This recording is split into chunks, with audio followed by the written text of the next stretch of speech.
غلام پنجتن وہ نہ سمجھنا۔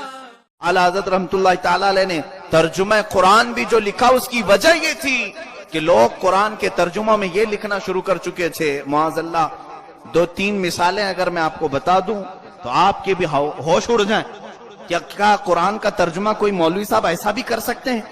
سورہ والضحیٰ، آپ سورہ اٹھا لیں، قرآن اٹھا لیں، اور ترجمہ مارکیٹ میں ملتے ہیں بہت سارے ترجمے، میں یہاں پر نام ذکر نہیں کر رہا ہوں، بہت سارے ترجمے ہیں، کبھی تفصیل سے کسی کو ضرورت ہو تو رابطہ کر سکتا ہے۔ ترجمے میں یہ لکھا گیا وَوَجَدَكَ ضَالًّا فَهَدَىٰ، اے محبوب ہم نے آپ کو گمراہ پایا تو ہدایت دی۔ ترجمے میں ہے یہ چیز، ہم نے آپ کو گمراہ پایا تو ہدایت دی۔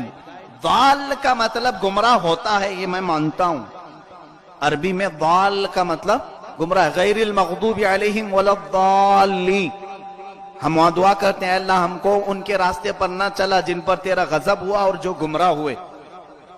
ضال کا مطلب گمراہ ہے، لیکن عربی کی ایک خصوصیت یہ ہے ورڈ ایک ہوتا ہے اور معنی 1000 ہوتے ہیں۔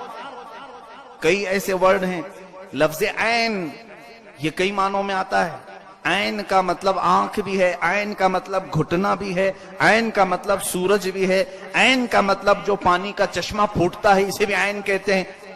ہے تو ایک ہی لفظ، معنی الگ ہیں، لیکن وہ سمجھنے والا سمجھ جاتا ہے یہاں کون سا معنی نکالنا ہے۔ اگر کوئی یہ کہے میں صبح دیکھا کہ زمین سے عین نکل گیا ہے تو کوئی یہاں آنکھ کا معنی تو نہیں نکالے گا، کوئی گھٹنے کا معنی تو نہیں نکالے گا۔ اگر کوئی یہ کہے میری عین میں سے پانی آ رہا ہے تو کوئی یہ کہے گا کہ اس کے گھٹنے میں سے پانی آ رہا ہے یا سورج میں سے پانی آ رہا ہے۔ وہ قرینہ اور قیاس سے سمجھ جاتا ہے یہاں آنکھ کا معنی ہوگا، یہاں چشمے کا معنی ہوگا، یہ عقل رکھنے والا جانتا ہے۔ اسی طرح میں سمجھتا ہوں کچھ مولوی صاحب عقل کھو گئے تھے جب ترجمہ کرنے بیٹھے، انہوں نے یہ لکھا کہ اے محبوب اے رسول ہم نے آپ کو گمراہ پایا تو ہدایت دے دی۔ ضال کا مطلب صرف گمراہ نہیں آتا، اور بھی کئی معنی ہیں، کئی معنی ہیں، لغت اٹھا کر دیکھو، ڈکشنری اٹھا کر دیکھو۔ ایک معنی یہ بھی ہے کہ جو کسی کی محبت میں وجد میں اپنا دماغ فنا کر دیتا ہے اسے بھی ضال کہتے ہیں۔ جو محبوب ہوتا ہے کسی کی محبت میں پوری دنیا و ماورا سے بے نیاز چلا جا رہا ہے، چلا جا رہا ہے، اسے کسی چیز کی فکر نہیں۔ مثال کے طور پر راستے میں کوئی چلا جا رہا ہے اور اس کا محبوب اس کے نظروں میں ہے اور وہ نہ گاڑیاں دیکھتا ہے نہ انسان دیکھتا ہے، اسے کہتے ہیں ضال ہے کسی کی محبت میں۔ گمراہ نہیں کہیں گے اسے، وہ محبت میں خود رفتہ ہے، محبت کا گرفتار ہے، ایسے کو بھی ضال کہتے ہیں۔ اب یہ معنی مناسب تھا لیکن دوسرے صحابوں نے نہیں کیا۔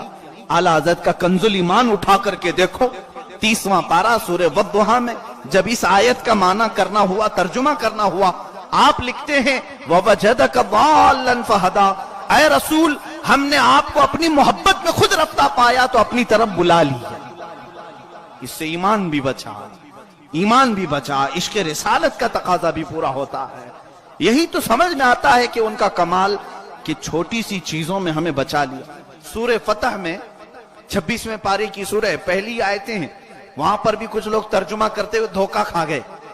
قرآن کی آیت ہے اِنَّا فَتَحْنَا لَكَ فَتْحًا مُبِينًا لِيَغْفِرَ لَكَ اللَّهُ مَا تَقَدَّمَ مِن ذَنبِكَ وَمَا تَأَخَّرَ، اے محبوب ہم نے آپ کو روشن فتح دی۔ دوسروں کا ترجمہ میں سنا رہا ہوں، اے رسول ہم نے آپ کو روشن فتح دی تاکہ آپ کے اگلے پچھلے گناہ معاف کر دیے جائیں۔ ایک اجنبی آدمی اگر اس ترجمے کو لے کر پوچھے اے مسلمان بتا تیرے رسول کے وہ کون سے اگلے پچھلے گناہ ہیں جس کو رب نے معاف کیا ہے؟ قرآن میں لکھا ہوا ہے، ترجمے میں پڑھ کر کے وہ یہ سوال کر سکتا ہے اے مسلمانوں بتاؤ، اسے جواب کیا دو گے؟ تمہارے نبی کے کون سے گناہ تھے جو اللہ معاف کرنے کی بات یہاں کر رہا ہے؟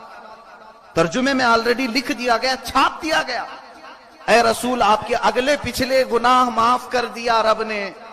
جبکہ ہمارا عقیدہ یہ ہے رسول معصوم ہوتا ہے، گناہ کرنا تو دور کی بات سوچ بھی نہیں سکتے، اللہ نے انہیں گناہ کا مادہ رکھا ہی نہیں۔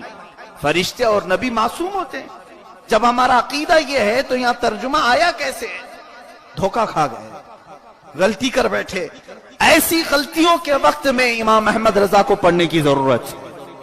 دیکھو تو اصلاح ہو جائے، کتابت کی بھی اصلاح ہو جائے، دماغ کی بھی، اور عشق رسالت کی بھی اصلاح ہو جائے، ایمان کا بھی۔